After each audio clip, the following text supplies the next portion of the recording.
that I should not go for surgery, and surgery kills, do bath for weeks, relief, and I blamed myself so much for refusing to do surgery. Keep resting in perfect peace. Good on.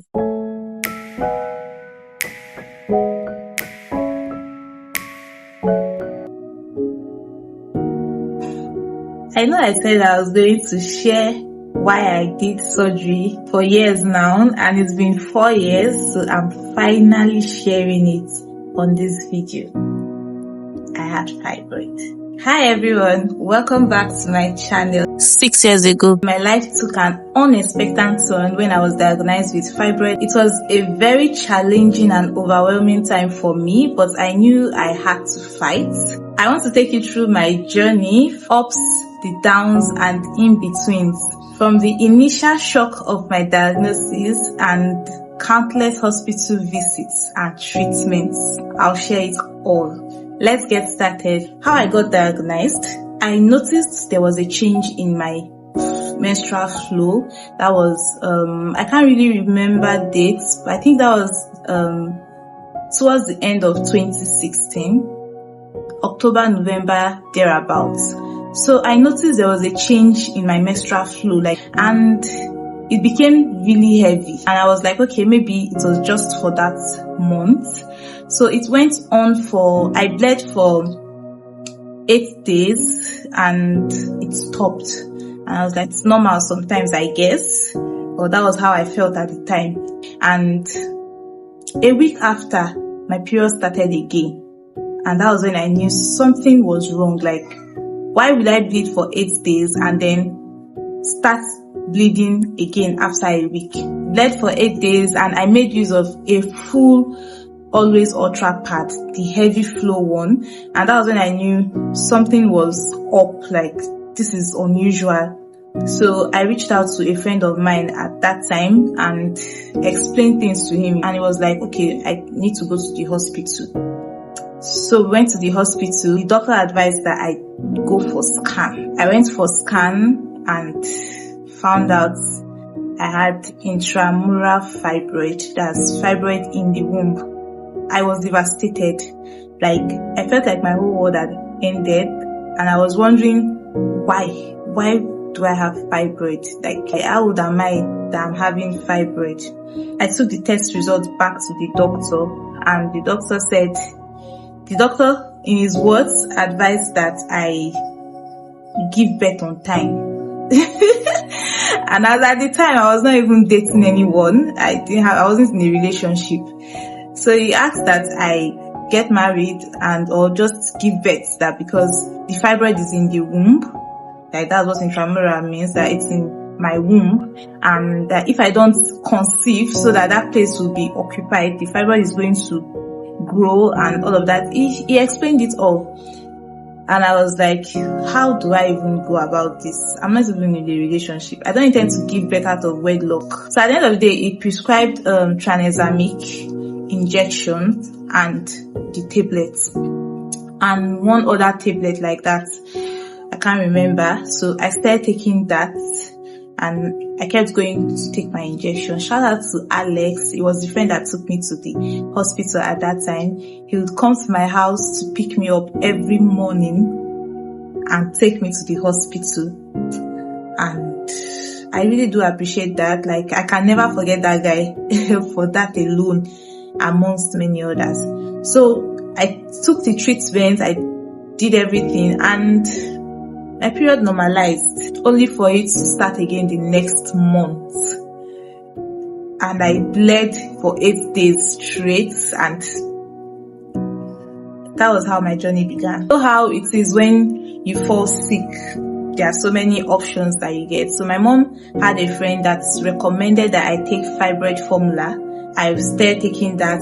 They recommended I take 6 bottles of it, and inside each bottle you have 70 capsules, and I'm supposed to take that every day, like every single day.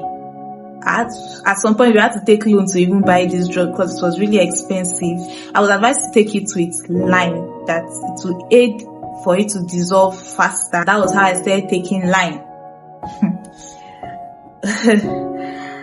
I started taking lime with the fibroid formula, and it worked.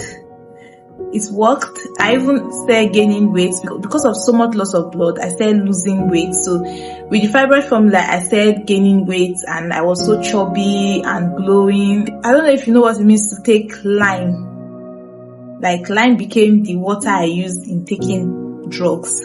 So I had to take it like that for months, and I was so happy that it had corrected itself. Like, my period was normal again, only for it to, after I was done taking the drugs, it came back again. And at this point, I was tired. I started losing weight again. I started feeling weak. You know what it means to bleed? I even started bleeding for 10 days. And then 2 weeks after, I'm bleeding again. Like, my period will start again for me to bleed another 10 days. So it was a circle. And I started getting weak, started feeling really weak, unable to do a whole lot of things. Like, whenever I'm on my period, I'll just lay around. I was no longer active. But then again, one thing that still stands out is the fact that I'm a makeup artist, so I was actively doing makeup then, and the doctor advised that I stop doing makeup because it was stressful, because I was meant to avoid anything strenuous or stressful. And in my head, I'm like, if I stop working, how do I cater for myself? How do I buy the drugs or go for the treatments that I even need to go for? And like, makeup is my passion. I can't even stop working. I can't, like, it's impossible.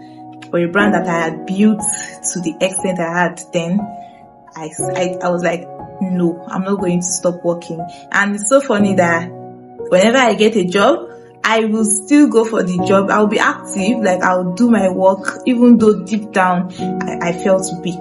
How it affected my lifestyle. I could remember on one of my birthdays, like 3 days to my birthday, I woke up that morning feeling really weak, and I wanted to have my bath, and I just stood up from the bed because I was soaked. Like, I wake up soaked in my blood. So I wanted to have my bath, and then I stood up to grab my towel, and next thing I knew, I was on the ground. I didn't even know I was on the ground. It was my sister that screamed. I was like, Auntie Umi. She calls me Auntie Umi. Auntie Umi.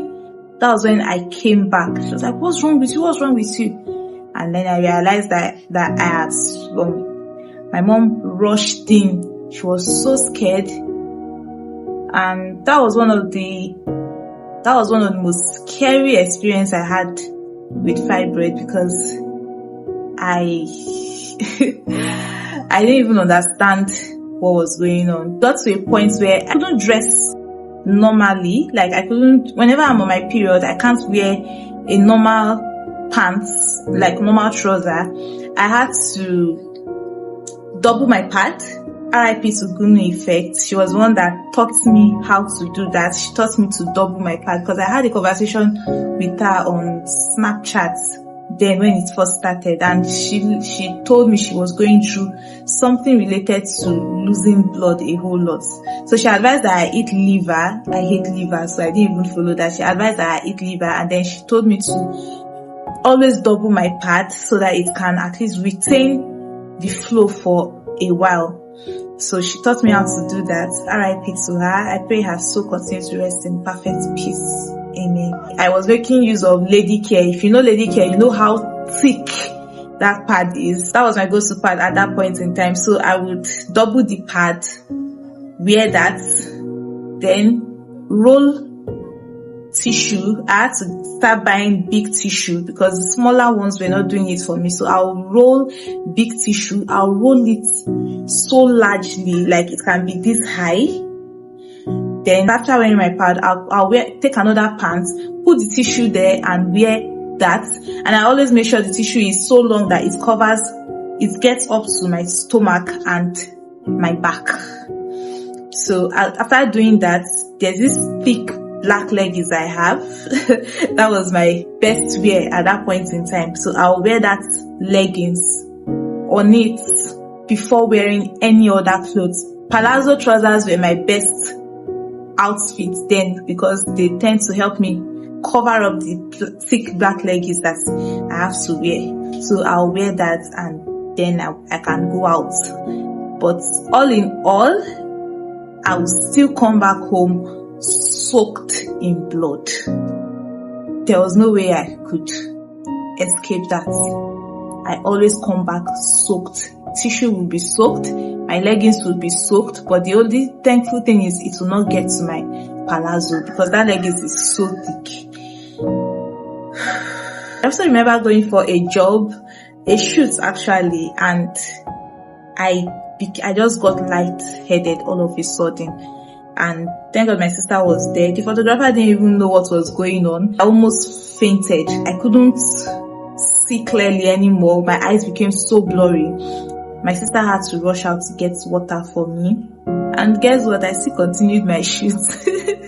Like, that was how much I enjoyed my work. I had more home service clients because I didn't have a studio. So doing home service was like hell for me because I have to package. And you know how the Nigerian roads are during rainy season. It was difficult for me. And the funny thing is, most of my clients didn't even know I was going through this. And I'll still stand for hours to do the makeup and just get my job done, then head back home. The stress on the road and all of that, only to get back home soaked in blood. At some point, the smell of my period, I got accustomed to the smell of my period. I could perceive my period every month. I could perceive it on me. I also remember the particular point in time when I had a wedding job at Ijebu-Ode. I traveled to Ijebu-Ode. I was going through this stuff, and the worst part was my period started just before I left for the job, and I was bleeding profusely. And then we had to come back. It was hell for me because I didn't get the chance to change. We were in a rush, like the car I was going to the husband's car. We were in a rush and I had to just quickly pack my stuff for us to leave. And the man didn't have an idea what was going on. He was driving so fast. And this stressed me out a whole lot. And I was just bleeding. And I tell you, I was soaked in blood, like all my dress was soaked in blood. Thankfully, it was late at night and I was able to get home without any embarrassment and all of that. Even the keke I entered, I'm sure I messed up the man's chair. That was one of the horrible experiences I had living with fibroid. There's the case of weird suggestions. You know, people will always tell you, oh, use this, use that, it works. I was advised to take bitter leaf few days to my period. Bitter leaf. Me, that I hate bitter things so much. I took it. Bitter leaf and salt. I took it. When my mom was trying to figure out solutions, someone sold infection drugs to her as fibroid drugs.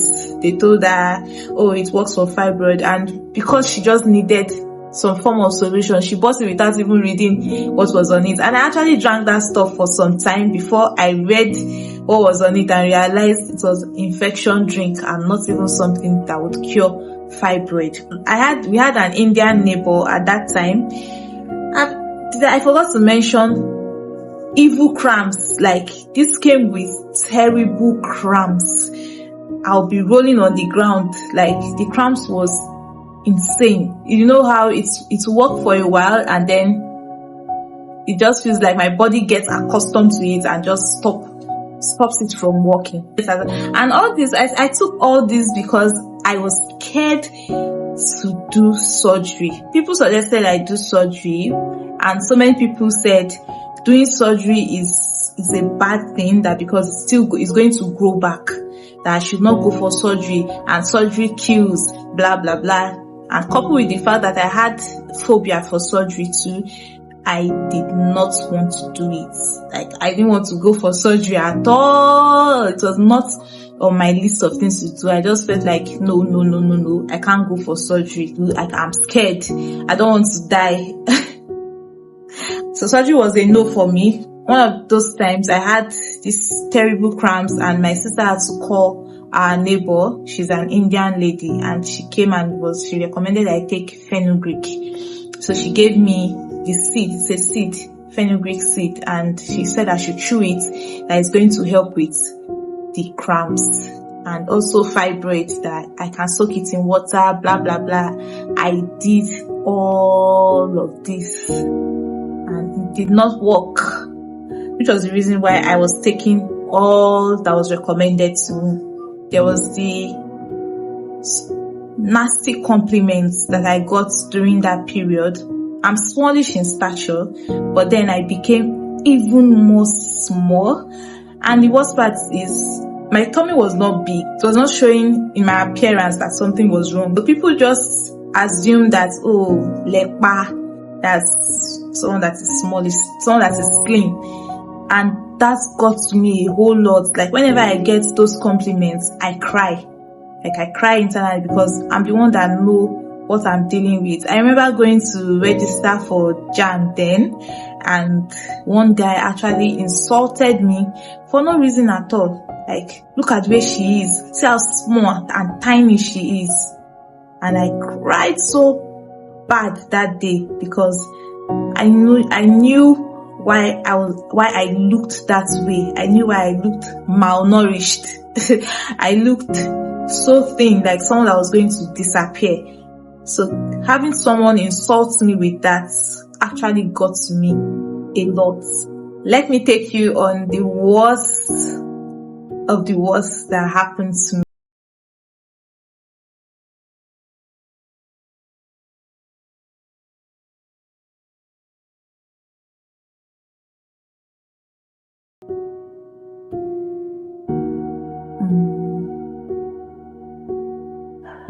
May God rest his soul. And he actually had a surgery before the whole thing happened. Like, he had a surgery prior to that, and that kind of made me even more lay more emphasis on the fact that I was not going to have my surgery, even though surgery was not what killed him. During that period, like during the burial process and all of that, I didn't know that the shock was already taking effect in my body. I just noticed so many people kept asking me, what's wrong with your face? Like, why are you looking like this? I got a whole lot of rashes all over my face and body. And everybody was just asking, are you sure you're fine? What's going on? What's wrong? I couldn't feel anything because of the loss. I was still trying to process that. And I finally went back home, and in the night, like a few days after the burial and all of that, at night I was sleeping, and a friend of mine actually came over then. I was sleeping, and all of a sudden I started having cramps, and I felt like, okay, it's the normal cramps because I was on my periods, and it just got worse and worse by the minute. So I had to wake my friend up. I didn't want to wake my mom, because ever since I got diagnosed, whenever I'm on my period, it's more like we are doing the period together, because my mom would not sleep. She would always come to check up on me in the midnight, because she knows that I'll definitely be up changing. Like, I couldn't sleep for long hours. I'll always get up to change at night. So I didn't want to wake her up. But when it got to the point where we didn't have an idea what was going on, I had to go meet my mom. And she knows that I'm the type to always like, okay, take care of myself. So when I went to wake her up, she knew this must be serious for me to stand up, for me to come wake her. So she boiled water for me and gave me to drink. I drank hot water. These cramps did not go.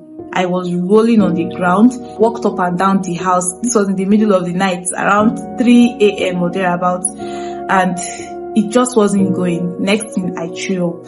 After throwing up, I felt a bit relieved, and I felt like okay, everything was fine. And then it started again. And it felt like they were twisting my intestine. When it got to that point, I became so weak. I couldn't see anymore. I couldn't hear anymore. Like, I just kept hearing like a zoom kind of sound. And my mom was like, that no, that is not good. I couldn't walk. My mom had to back me. That's one of the moments that I'll forever cherish. She just carried me and said, oh yeah, we are going to the hospital. So my friend told her not to worry. My friend backed me, and then they rushed me to the hospital. And when I got to the hospital, they just immediately gave me some drugs. My mom kept crying, "Me don't die. Me don't die like this. Don't die." Remember all our sufferings. Remember all we've had to go through. Please don't do me like this. Because it felt like I was going to die actually. I actually felt like I was going to die. They were able to stabilize me, and the doctor was like, I'm so lucky that because I didn't have blood in my system anymore, that I was going about my day with little amount of blood in my system, that I'm just so lucky that because I could have just slumped and died anytime from that time. And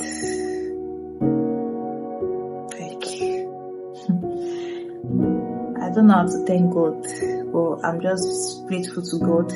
And so I got treated and I got better. I was hospitalized for like a week or thereabouts. This stuff took a whole lot of money from us, I and my mom. At some point, we had to take loan to be able to cater for hospital bills, cater for treatments, drugs, and all of that. Someone prescribed an herbal drug, said it works, that she took that and her fibroid melted. And I bought these drugs. One of the drugs tasted like shit. Like it tasted so horrible, tasted and smelled so horrible. But I had to drink it, all because I wanted a solution to this stuff. What's so annoying is it did not work. I was back to bleeding for days again. It got so bad that I started having leg cramps. Like whenever I'm on my period, I would wake up in the middle of the night and I would be crying because my legs were aching badly. I would have to start hitting my legs like this.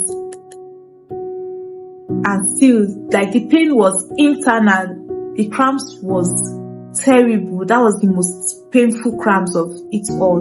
Cramps in my leg. And this would last throughout my period days. And it was hell. I couldn't sleep. Got so bad that whenever I get my period, for the first 24 hours, I use a whole pad. I'll finish a whole pad in one day. It was that bad. Like,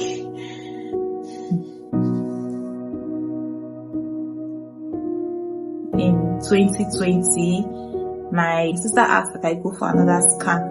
As soon as it's not getting better, like during that period, it now felt like for every time I menstruated, I felt like I was closer to my grave.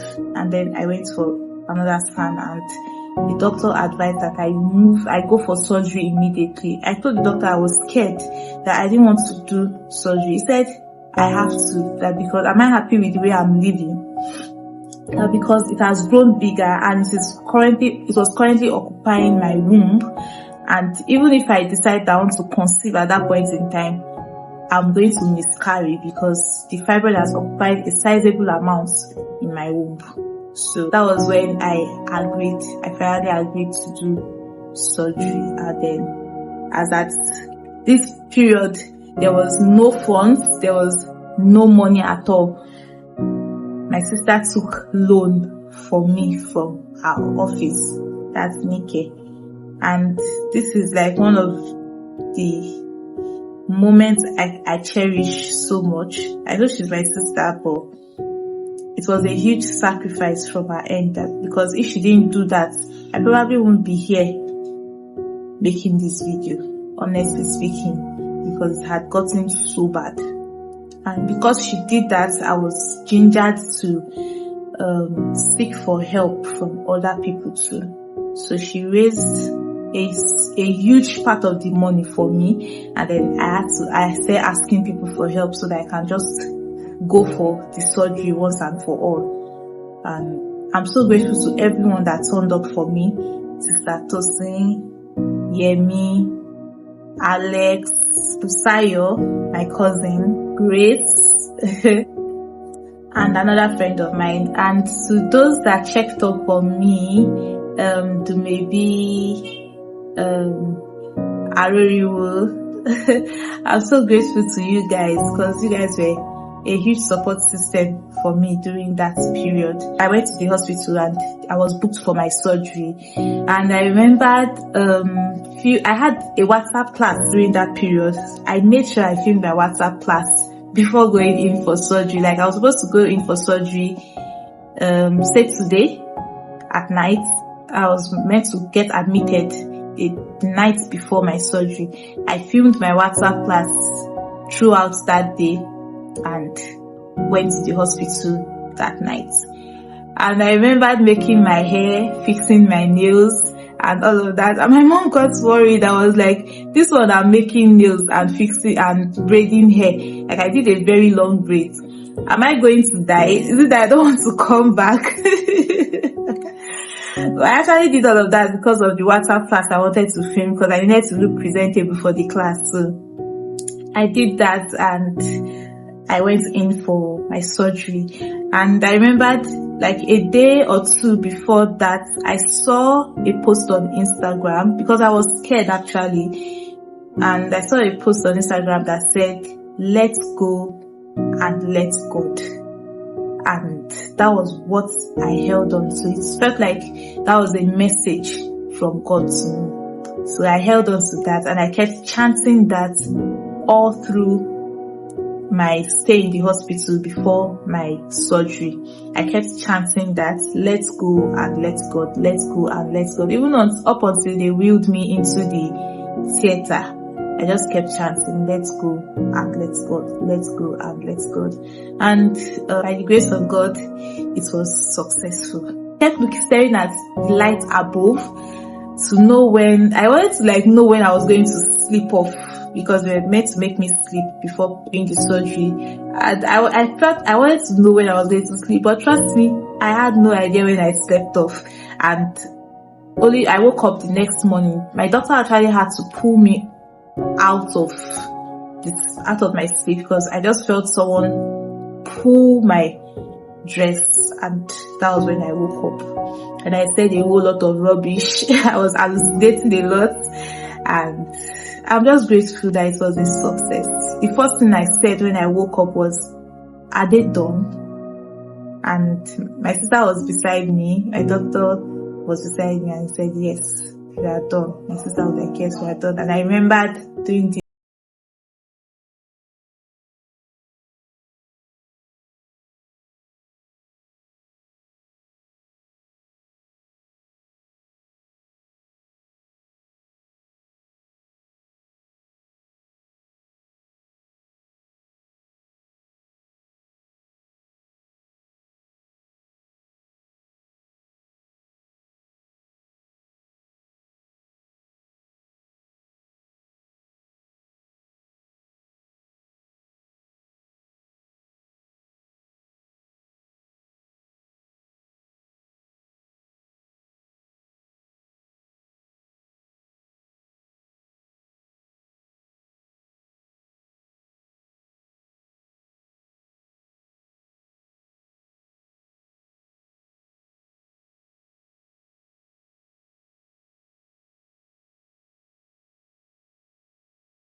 plaster again. I cried so hard. And then there's this painful injection that I was given, that whenever they give me that injection, I would just start crying like it was hell. And the first time I saw my period after surgery, it lasted for 3 days, and I wore just pants with one pad, and I was able to move around. I didn't have to double pad. I didn't have to wear thick leggings. I didn't have to lay around. I didn't feel weak. I went about my period normally, and that was the first time in 2 years that I was able to have period without pain, without heavy flow, without discomfort. It was a relief. It was a huge relief, and I blamed myself so much for refusing to do surgery all along. I was so happy. I lost a lot of weight due to the surgery, and I had to start taking weight gain medicine just to get back on. I looked like a kwashiorkor patient at that point in time. My belly was so big, while the rest of my body was so thin, like so thin. I could feel my hands so slim and all of that. And I started taking weight gain drugs, and I got back in shape, and I've not had to deal with heavy flow ever since. I've not had to deal with discomfort during my period, and it's been 4 years since I had my surgery. And I'm just so grateful to God and to every single person that was a support system for me during this period. It wasn't easy, but I beat fibroid. My advice to every woman out there dealing with fibroid, because I know there are a whole lot of women dealing with this, living with this, you are not alone. Please go for surgery. Go for your surgery. It is terrible that we have this misconception that surgery kills in Africa, but just get a good doctor. Get someone to recommend a good doctor to you, and please go for your surgery. Take it out. Please take it out. I was advised to get married, give birth on time and all of that. But I've heard stories of people that did this surgery and they still gave birth and they still lived their normal life. So please go for surgery. Nothing works.